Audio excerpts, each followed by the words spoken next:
Well, hello, I'm Janet Morana, Executive Director of Priests for Life. Welcome to our program. Well, have first of all, I have, believe it or not, three daughters, all right? And they're all adults now, they're in their 40s. And, raising them up as good Christians, good Catholics, and conservative values and pro life. They would even go to pro life marches with me and this and that. And of the three, only one has turned a little more liberal. The other two are still, thank God, conservative. But what happened to the one that went a little bit more liberal? I keep trying to bring her back to be conservative, but it's a constant struggle. You might be having that problem in your family too. And if you do, you're going to love the program today because I had the opportunity here to speak to Michelle Easton, and she has written a book that I can't wait to talk about, Raising a Conservative Daughter. So, Michelle, welcome to the program. Thank you so much, Janet. It's such a treat to be with you, and I love to talk about this book, How to Raise a Conservative Daughter, Right. which I wrote after running a group where I work with young women for 29 years. Oh, And wow. we're So, doing well. like I just alluded to, I have three daughters. They're all married. They're in their 40s. Um, one of them still lived in New York. She just recently moved to Florida. The other one also lives in Florida, but one moved to LA, got married, and is raising two of my grandchildren out in LA. And she's the one that I just alluded to, even though she had this great Catholic upbringing, pro life. She went to the March for Life with me and things like that. She's kind of turned a lot more liberal now. And I think back and say, where did I go wrong? What did I do? So when I heard about your book, Michelle, Raising a Conservative Daughter, I said, okay, I'm sure there's other parents out there. Maybe their kids are younger and maybe there's a course correction I could have taken, but we can get them to take. Because like, you know, the culture right now, as you know, it's so terrible, pressing in on our young people. I think just about every parent out there must be going, okay, Michelle, what's the recipe? How do we raise a conservative daughter? So go ahead, give us a hint. Well, there's no magic bullet. And as far as your one daughter goes, I pray for her, and life's experiences may shift her as well, and some of the lessons you taught her when she was young. But the point of the book really is here we are in 2022. And in the olden days, when I was growing up, if your family was conservative, if you had faith and you went to church, you could have a pretty good shot at having your daughters come out to be good, healthy conservatives. But it's not that way anymore today. With toxic social media, with radical indoctrination in the schools, with the entertainment industry just going so low sometimes. What I try to persuade parents and others involved with children in the book, is starting young, thinking through the basic conservative concepts and how you can infuse them into your daughter's life and mind at a young age. It's not a magic bullet. By the time some girls get to college, they're fine. Others, we lose them. We lose them. But I think you're going to have a better shot if you start when they're really young with some of the things I suggest in How to Raise a Conservative Daughter. Okay, so let's talk about, because maybe people aren't aware of, what would you call those conservative concepts? Like what? Let's give a few bullets of what are those conservative concepts. Well, I have 11 chapters, and each one of them hits on one. The first is about self-worth flows from God, not government. This is key. This is so important. Even if you don't go to church, to understand that our rights as Americans, the thing that makes our country so exceptional, is that our rights are from God, not from government. This is really essential in a policy sense as well. Plus, the whole notion that for a young woman to know that her self-worth comes from God, not from outside forces. It's a wonderful thing for a girl to know, and you've done something wonderful if you can give your daughter this knowledge that she's uniquely made and unconditionally loved by God. And this is relevant to so many of the other parts of being a conservative. Right. And so even for moms and dads who, for whatever reason, they don't want to go to church, doesn't matter. Take your girls to church. Take them to church. Let them know the core principles of faith. Let them know the faith community, the kind of people that can help them throughout their lives.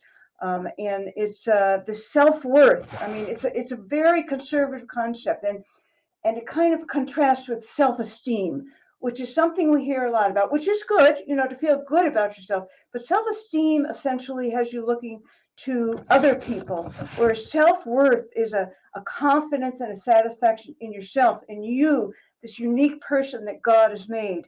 And that's kind of central. Well, and Because we're all, oh, self-esteem, that's great. Yeah. yeah. But Well, it's Michelle, you're touching on something very important that maybe a lot of young people don't realize. And that's why this whole concept of self-worth is so important, that you get your rights from God.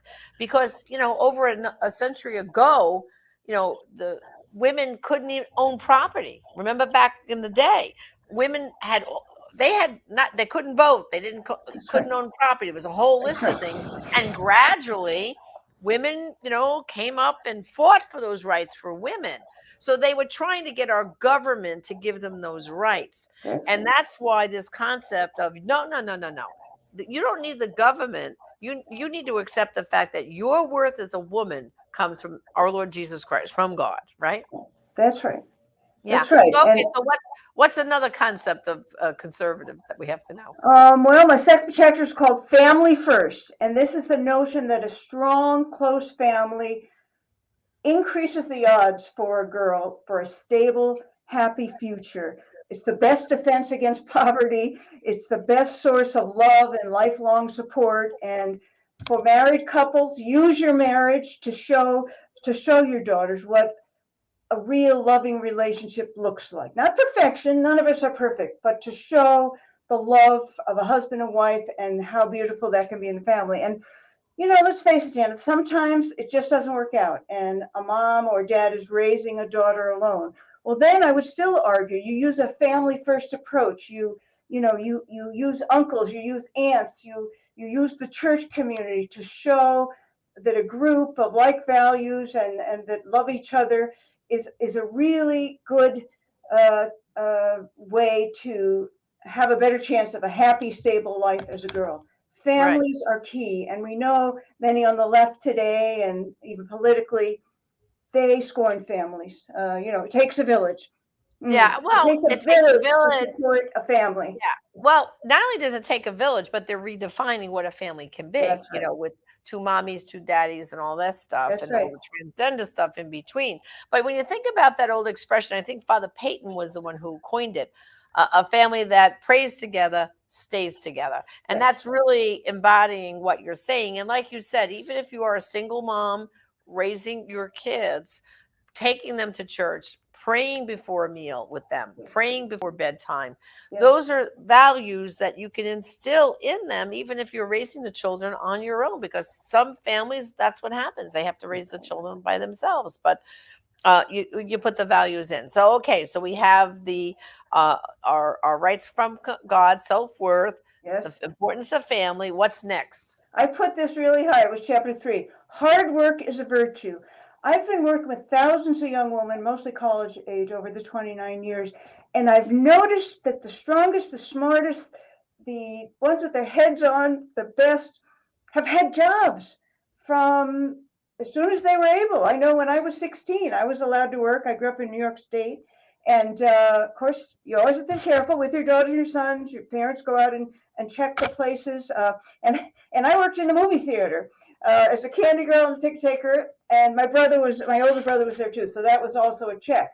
But I remember learning the first time I got a paycheck, and they took so much money out of my tiny little, minimum wage is $1.20 or something. Well, that taught me something right there about the overreach of government into the pockets of hardworking people. There's something about young people having jobs, careful, safe jobs, not interfering with their schoolwork or their church, that makes them more mature and smarter. And there's a lot of parents who say, oh, no, I just wanted to do cheerleading and chorus and this and that. And those are not unimportant. But I have found that girls who work, it's a trait that that makes them very responsible. They get the value of money. They understand their worth. They're getting paid for doing something. They get to work sometimes with people outside of their close little circle. Hard work is a virtue. And the girls that work for money, and some do volunteer, and that's okay too. It's a little different, are the best. Well, and that holds true because I had got my first job as soon as I turned 17. Boom, I got my first job actually working at Sears Roebuck and Company back in Brooklyn, and I haven't stopped working since. I mean, I'm going to be 70 this year, Michelle, and I'm still working.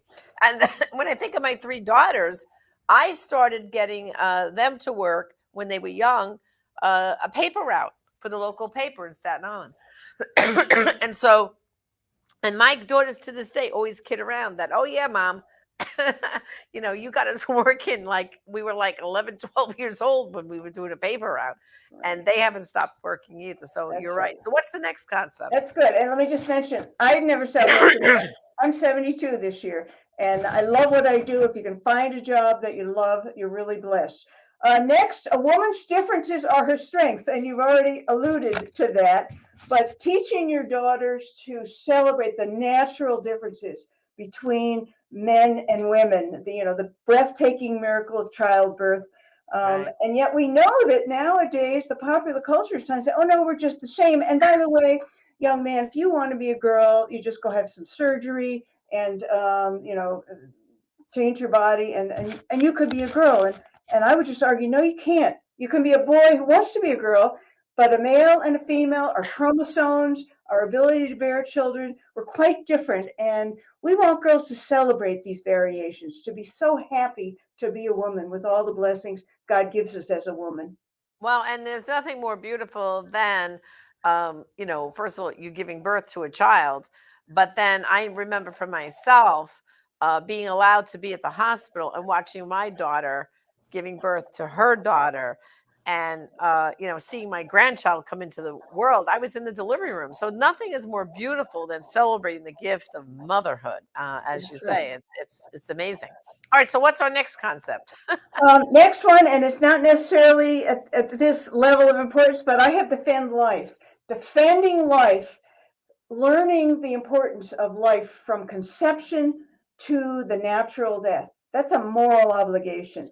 Right. When you impart to your girls that life flows from God, and you teach her to respect herself and her life-giving body, she knows that life is sacred and must be defended. And we're still doing close to 1 million abortions a year here in our country.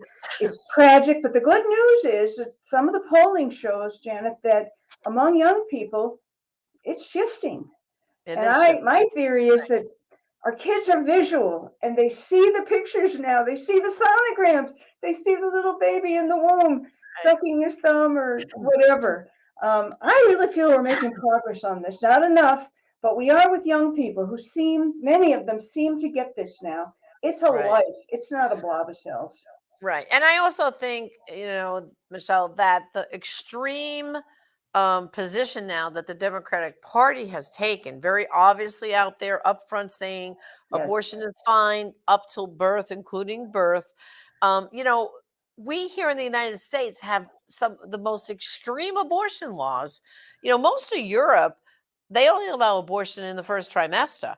Yes. We're in line with some of the communist countries, like China and North Korea and so on. Yeah. So, the young people look at that and go, what do you mean? You can't have an abortion late like that. Oh no, no, So most young adults, what if they're either 100% pro-life or they're at least leaning more in that direction because they see the extremism of the Democratic Party and they go in like, that's killing a baby. No, no, no, no, no. So you're right, and that is the most important principle. To just know It's that. very key. It's very key. When we talk to the young women and say, what's your number one issue? I'd say at least 60% say life. They Say get it. life. They Yeah. get how Well, important you know it what? is. If you don't have life, you can't worry about the other issues. You got to be That's born right. first before what's your health care plan? What's your education Right. plan? What's your housing plan? Well, you got to Right. have life first. Then you can worry about the rest. Right. And the whole notion at the end of the death panels, when you get old, the federal government's going to decide whether or not you get medical care. So it's the whole Right. span of our lives. Hmm. And respecting life is just a key part of your daughter's Right. turning out happy, I think. All right. So now, after Defend Life, what's the next Well, now concept? this is one of my favorite chapters. This is the next one in my book here, How to Raise a Conservative Daughter, because my father was so big on this. It's manage money early and often. And the idea here is even the best girls, the best kids in the world can get really messed up on things like credit cards, on not Hmm. understanding money, on going into debt. So what I recommend in here is that you start when your kids are really little. Back in the old days, they had piggy banks. I had a piggy bank. I They had a put piggy the bank money too. in, they do a chore, or they get a gift. And then if they want to buy something, they see, okay, well, this is going to deplete the money that I've saved. As they get older, you want them in high school. It's nice to get them a checking account. A lot of people don't use them anymore, but to understand how that works, and maybe even a co-owned credit card with you and them on it with a limit to start to understand how money works, how you can use money, how you can use it wisely. And also this is a policy concept that work that is separate from income is a good thing. When you have income coming in, as the current leadership of this country just sends out the thousands and thousands of dollars, and it's not sent in relationship to work, that creates a sort of dependency frame of mind, which is not good. I mean, that's socialism. Oh, we'll take care of all your needs. It's free. There's nothing free. There's no free college loan. There's no free lunch, as Milton Friedman said years ago. Somebody is paying for it. Young Right. women who understand money, who have some practice with it at a young age, they're much better off in their life. Oh, sure. I point that out all the time to my children and when they were young, and now my grandchildren, that nothing is free in life. So if you're not paying for it, someone else is. And so recently, instead of buying a gift and giving it to my grandchildren in California, like shipping it out there, I sent them gift cards, right, to a store they liked. And so my daughter said that they're 6 and 4. And she said, Mom, this was the best lesson because I had to bring them into the store, tell them how much money they had on that gift card. And they went up and down the aisles and they would point at something. And my daughter would say, well, you don't have enough money for that. Your gift card is this amount of money. So you can't buy that. But look at this aisle over here. You could get two things from this aisle. And she said, what a great lesson they learned, even at 6 and 4, about making decisions and using their money wisely with their little gift card. And they had the greatest time. So I said to my daughter, I said, well, you know what? I'm going to send gift cards more often because it taught them a lesson about budgeting and, just how much am I going to spend and making a decision about their present. So I agree. Uh, Absolutely. You could have written this chapter, Janet. okay. All right. So what's our next concept The after next one money? is about service to others. Service Ah, to others, voluntary service to others, is really key. It teaches you a lot about giving and helping others in need. I always say first service goes to your family. Okay, if you have an older grandmother or you have somebody in your family that has a need, if we all took care of our own families, the whole world would be a lot better off. But then beyond that, you go to neighbors, you go to perhaps people in your church, you go to those kind of things. I'm very opposed to mandatory volunteerism, which is what some of the schools have. My kids, I had 3 sons, and they were in a school that did not allow them to help their family as part of the service. My mother had Alzheimer's, God rest her soul, and she was home, and it was so much, and they spent hours with her, but that didn't count.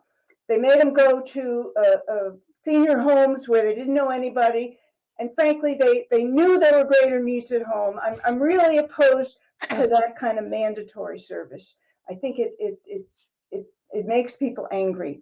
But service to others in all the different ways, starting with your family, to me, is key. When they're very young, they can start to do this. They can help a church with different things. They can help at school. They can help in their neighborhood. right. Yeah.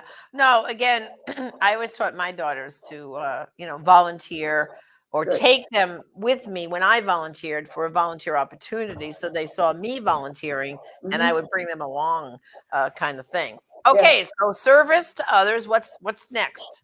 What I have chapter a are we up chapter. It's called Campus Activism Isn't Just for Feminists. Here's the idea. You've raised this good young woman, and for some girls it starts in high school.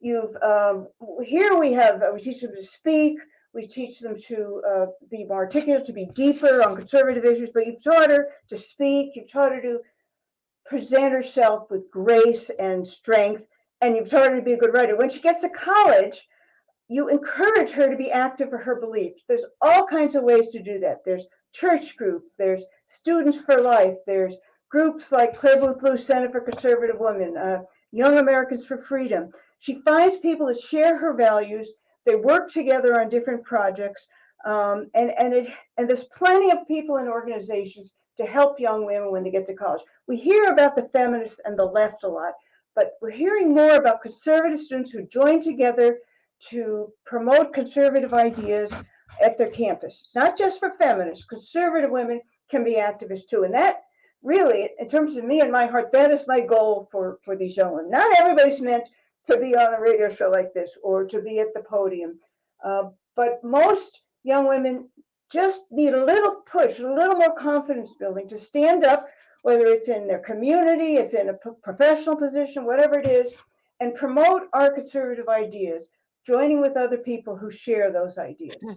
Well, and I also think, Michelle, that parents, if you're going to send your daughter off to college, I think you would have to really help a lot in the decision making process of what college, because obviously, if you go to a liberal college, you're going to have a harder time in that kind of an atmosphere.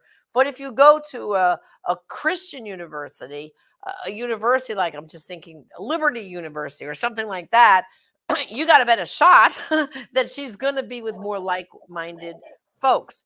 So I think, for parents, really, when they're in high school and they're discerning those young ladies a college, you've got to really carefully help influence them into the right kind of university so that they don't get swept up by the culture, right? Right, and you have to judge your individual daughter in different ways. Some of our best leaders emerge from these very left-wing schools where they're so uh, oppressed, so offended by what goes on that they feel they must speak out. And some girls do okay in that, but for others, Hillsdale, Liberty, religious schools, they do well there too. So it's different with every child. With my own kids, I sent my youngest son to Hillsdale, and you know what? If I had it to do over again, Janet, I would say to each of them, you can go to Hillsdale or Grove City or one of those schools, or you can go to work. I would not pay for the left-wing colleges that the older two boys had. I would not pay for that again. They don't get a good education. They're constantly discriminated against, and they're stifled for the most part. They're afraid of losing grades, so they don't speak up.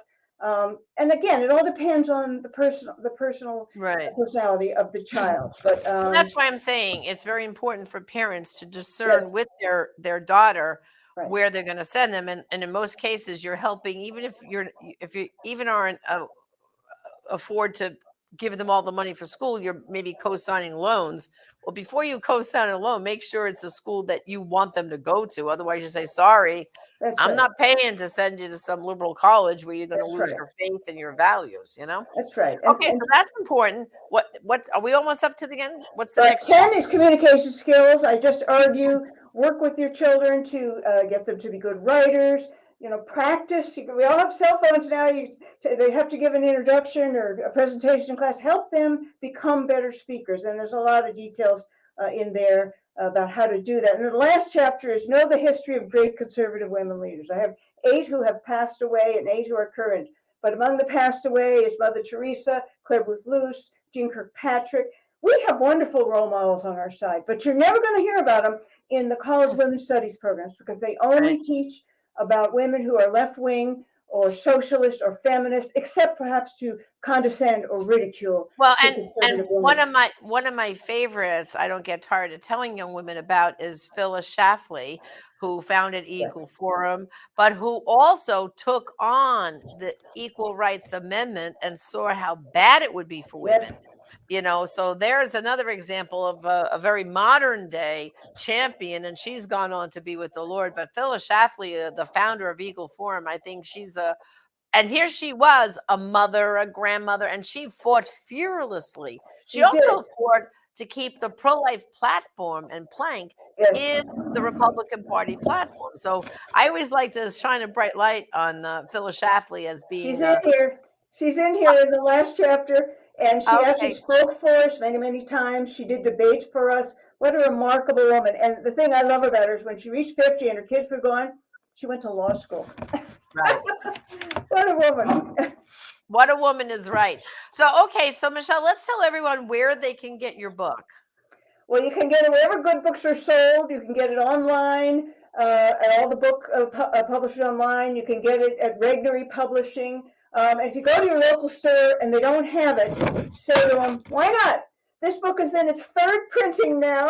It's in paperback now. It's sold thousands of books. Why don't you have this in your bookstore? Because what I've discovered is that, because of course I go around and when nothing have it, a lot of bookstores are run by leftists who have very few conservative books, except the big ones, Mark Levin, things like that. Right, They don't right. have conservative books, so it's a chance to be an activist there. That's right. And they could also, I'm sure, obtain it on Amazon too, right? That's right. Amazon, you get it the next day. Yeah. Well, Michelle, I really want to thank you for such a lively discussion. And God bless you. And I'll hope and pray that many people get that book and help get their daughters on the right track. So thank you for joining me today. Thank you, and God bless you as well. Okay. Well, brothers and sisters, thank you too for joining me on this program. And the book, Raising a Conservative Daughter, there's the website, and you can also go to Amazon and get your copy because you know what? It's up to you, moms. We got to get those daughters on the right track. So thank you for joining me on Just Ask Janet. Until next time, this is Janet Morana, Executive Director of Priests for Life. Thanks and God bless.